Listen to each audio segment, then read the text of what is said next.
সাংবাদিক বৈঠকে মিঠুন চক্রবর্তীর সামনে কুণাল ঘোষের নাম ধরতেই কুণাল ঘোষকে তীব্র কুৎসিত আক্রমণ করতে দেখা যায় মিঠুন চক্রবর্তীকে। আপনি কোন চ্যানেলের? হ্যাঁ, আপনারা এটা তুলুন আর এখানে আসবেন না। আমার এই লোকটার নাম নিলে আমার না, এটা একটা পচা নর্দমা। এই পচা নর্দমার সাথে আমার কম্পেয়ার করবেন, যান আপনি চলে যান। এর মধ্যেই মিঠুন চক্রবর্তীকে নিয়ে এবার বিস্ফোরক রহস্য ফাঁস করে দিলেন কুণাল ঘোষ। হ্যাঁ দর্শক, কিন্তু এই মুহূর্তে বড় আপডেট। প্রতিবেদনটি অবশ্যই শেষ পর্যন্ত দেখতে থাকুন। ভিডিওটিকে লাইক করে চ্যানেলটিকে সাবস্ক্রাইব করতে ভুলবেন না। দেখুন কুণাল ঘোষের সেই বক্তব্য। আপনার প্রশ্ন আমার পছন্দ হতে পারে, নাও হতে পারে, আমি হয়তো উত্তর দেব কি উত্তর দেব না, কিন্তু আমি আপনার বুম ধরে আপনি বেরিয়ে যান, চলে যান, এগুলো শোভনীয় নয়। এগুলো তার কেটে গেলে গরমকালে যদি গরম টুপি, গরম মাফলার, গরম জব্বা পরে কেউ পাগলের মতো ঘুরে বেড়ায়, তার এই আচরণটা তার কাছ থেকে তো খুব স্বাভাবিক। আপনি গরমকালে যদি ওই যে দুর্গাপুরের সভায় ওই গরমের মধ্যে একটা লোক, আপনি ভাবুন, ওই জব্বা পরে গরম টুপি পরে, তো তার মাথায় তার কাটবে না তো কার মাথায় কাটবে বলুন তো? আমি বরং একটা কথা বলি যে মিঠুন চক্রবর্তী, তো মিঠুন চক্রবর্তীর যিনি নিজের সহায়ক সচিব ছিলেন, মিঠুন চক্রবর্তীর যিনি সচিব ছিলেন, তো তিনি, তার একটা ভিডিও আমি আপনাদের দেখাচ্ছি, তার পূর্ণাঙ্গটা যথাসময়ে প্রকাশ করব। মিঠুন চক্রবর্তী কেন গেছেন বিজেপিতে সারদা রোজভ্যালি থেকে বাঁচতে? মিঠুন চক্রবর্তী যাকে পাঠাতেন সুদীপ্ত সেনের কাছ থেকে টাকা আনতে, তার মুখ থেকে শুনুন। সারদার কথা যদি বলি, আপনি শুনলে অবাক হয়ে যাবেন। মিঠুনদা ভুলে গেছেন সারদাকে রাত্রি 1টা, 1:30, 2টার সময় পাঠাতেন চেক আর টাকা আনতে। আপনার নির্দেশে তো আমি সুদীপ্ত সেনের কাছে যেতাম, গিয়ে বসে বসে থাকতাম, থেকে টাকা আনার জন্য বসে থাকতাম। আজকে ভুলে গেলেন সেই পুরনো কথাগুলো? তারপরে যখন সারদার চিঠিটা কিন্তু ফার্স্ট আমার বাড়ি এসেছিল, ইডি চিঠি কিন্তু আমাকে আমার বাড়ির অ্যাড্রেসে এসেছিল, আপনাকে তলব করেছিল, সেটা আমার বাড়ির অ্যাড্রেসের চিঠিটা এসেছিল।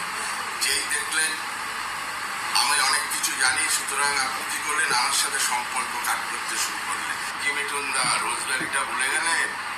রোজভ্যালির গল্পটা, হ্যাঁ, যখন রোজভ্যালির গৌতম বাবুকে যখন ধরে নিয়ে যাচ্ছে, তখন আপনি ভয়ের চোটে ওনার সাথে জয়েন্ট ক্রিয়াটা বই করেছিলেন, মনে আছে? বইটা তো বেরোলে না, কিন্তু সেখান থেকে মনে আছে আপনার 50% শেয়ার ছিল, ওইটার কাজ আমি করেছিলাম, মনে আছে? আমাকে প্রোডাকশন ম্যানেজার করেছিলেন, মাত্র 3000 টাকা না 4000 টাকা দিয়েছিলেন। হ্যাঁ, ওর কাগজ আমার কাছে আছে, ঠিক আছে? ভয়ের চোটে আপনি কি করলেন, রোজভ্যালির শেয়ারটা আপনি কিনে নিলেন। হ্যাঁ, ভয়ের চোটে কিনে নিলেন বইটা, 50 শেয়ার ছিল, সেটাকে কিনে নিয়ে আপনি আপনার নামে করে নিলেন, আপনার কোম্পানির নামে। মিঠুন চক্রবর্তী আলকেমিস্ট, সারদা, রোজভ্যালির অভিযুক্ত।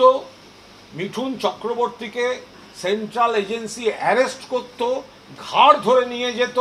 তার থেকে বাঁচতে তৃণমূলের রাজ্যসভা থেকে ইস্তফা দিয়ে নরেন্দ্র মোদীর জুতো চাটতে গেছে মিঠুন চক্রবর্তী। গদ্দার, বেইমান, চিট ফান্ডের কেলেঙ্কারিতে এর নাম যুক্ত।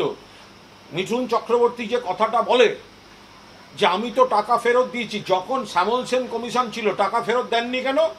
যখন ইডি নোটিশ দিয়েছে, এই নোটিশটা গেছিল এর বাড়িতে, আপনার সচিবের বাড়িতে আপনার নোটিশটা গেছিল। ইডির ধ্যাতানি খাওয়ার পর তারপরে আপনি টাকা ফেরত দেওয়ার নাটক করেছেন। মন থেকে যদি টাকা ফেরত দেওয়ার থাকতো, তাহলে 2013 সালেই টাকাটা ফেরত দেননি কেন? অ্যালকেমিস্টে আপনি ব্র্যান্ড অ্যাম্বাসাডার ছিলেন, অ্যালকেমিস্টের মিঠুন চক্রবর্তী ব্র্যান্ড অ্যাম্বাসাডার ছিলেন, কেন অ্যারেস্ট হয়নি? মিঠুন চক্রবর্তী সারদা থেকে চেকের বাইরে ক্যাশ নিয়েছে, এই ছেলেটিকে ক্যাশ আনতে পাঠাতো। এই ছেলেটি বলছে আমি মাঝরাত্রে আমাকে যেতে হতো সুদীপ্ত সেনের কাছে। সেই টাকা কোথায়? মিঠুন চক্রবর্তী, রোজভ্যালিতেও আপনার নাম যুক্ত, কেন মিঠুন চক্রবর্তী অ্যারেস্ট হবে না? মিঠুন চক্রবর্তী তদন্ত অ্যাভয়েড করার জন্য বিজেপির পায়ে গিয়ে পড়েছে। মিঠুন চক্রবর্তী তার পরিবারের বিরুদ্ধে যে নারী নির্যাতনের অভিযোগ ছিল, আপনি কে? আপনি তো একজন ধর্ষকের বাবা। ধর্ষকের বাবা মিঠুন। ও কি মহিলাদের সুরক্ষা বলতে আসছে? ধর্ষকের বাবা মিঠুন ও কি মহিলা সুরক্ষা বলতে আসছে?